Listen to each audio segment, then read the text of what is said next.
I wanted to make a quick follow-up video for my slow bow exercise video.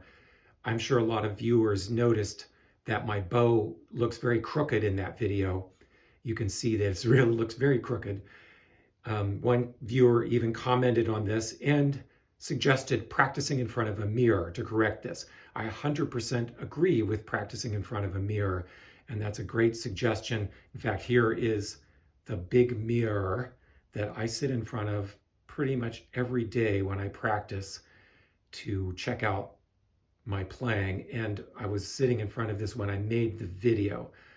The issue with the video was not so much not good cello playing, but probably not great camera work on my part, and also the difficulties of showing the angles that we need to use when playing the cello on a video where you can't move around and really see the proper perspective. To demonstrate this for the video, I'm going to use a tool here. This is just a metal L shape for cutting right angles in carpentry work. And I have scotch taped an old beat up cello bow to one side of it. I don't recommend you do this. I'm just here to help you see the angles in the video. Now, if I hold this up nice and straight, line it up with the camera, you can see that this bow is a pretty good 90-degree angle. If I tilt it back with my strings and keep everything pretty well lined up, on the G string here. If I get the angle right, it still looks like it's pretty good, pretty much of a right angle. Now, if I were to roll the bow over to the C string, and I'm going to put this straight part exactly against my C string, rolling this over. Now see what's happened. The bow looks pretty crooked.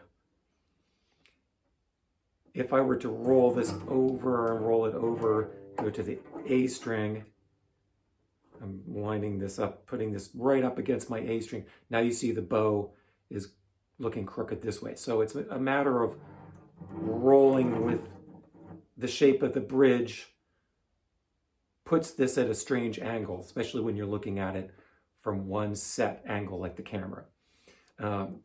So just this another way, I can see this looks quite crooked, but if I were to stand this up like this and facing the camera right head on, then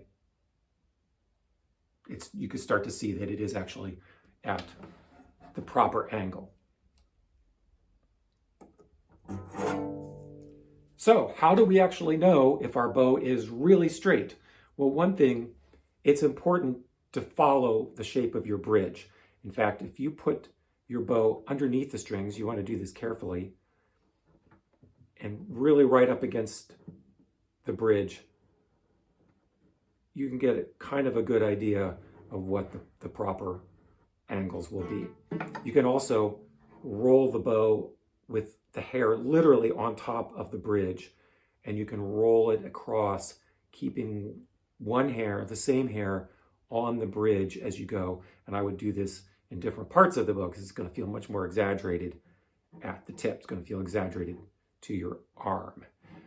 However, probably the most important thing about keeping your bow at a right angle, and that will help you know if you're doing it or not, is if you are not at a right angle, your bow is going to drift. It's going to go into a different lane. So I'll do this on the D string. If I'm staying really a good 90-degree angle, if I'm pulling the bow without trying to make any adjustments, if I'm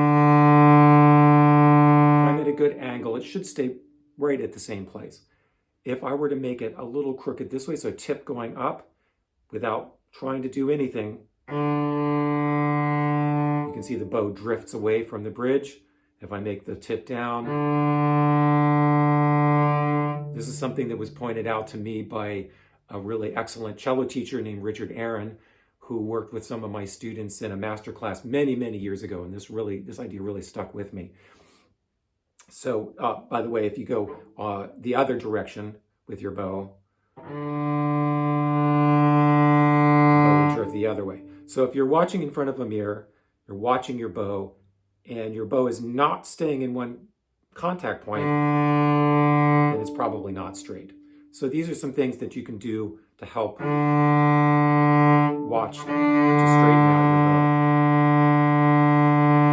your bow. A slightly more advanced way to use this would be to intentionally make your bow crooked to move to a different contact point. So for example, if you're trying to make a big crescendo on a down bow, if you start with the tip slightly too low,